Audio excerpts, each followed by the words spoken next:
Welcome back to the channel, everybody. Today I'm going to show you how to gap your spark plugs correctly, and this is a standard spark plug, non-Iridium.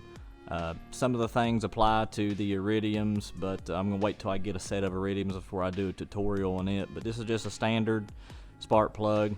It's actually one out of one of my dirt bikes I have here. And I've got a couple of spark plug tools here. You know, you got your standard disc style gapping tool, filler gauge, and you got the wire with the hook on the back. Then you got some just standard filler gauges to check your gap.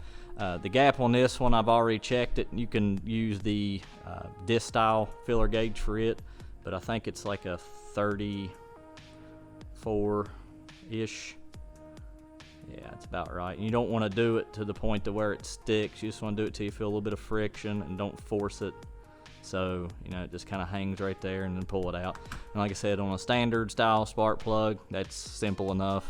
An Iridium, you don't want to use the disc at all. For the Iridiums, you want to use the wire style with the hooks on the back to gap it. Now, as far as the gap itself goes, using this tool, it's pretty simple, and this is a tool I recommend to gap spark plugs with as a whole, standard or Iridium. So we're going to open this gap up a little bit on this plug. So let's say it's fairly straightforward. Take your hooks, put them in here like that. See how it's oriented? And what you do is you just rotate it back a little bit, and you can see we open the gap up a little bit there.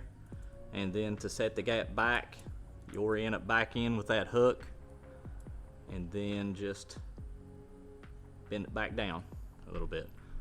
And you can see that's when you just check, you know, with your filler gauges.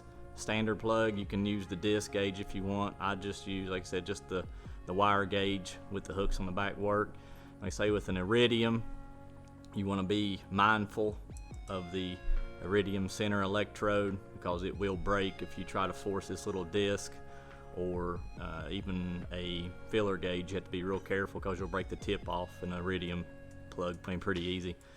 But standard plugs, a little bit more durable. You still have to be mindful of the center electrode, and like I say, you definitely don't want to damage it. So that's how it's pretty simple steps to gapping spark plugs. If you enjoyed the video, please leave a like.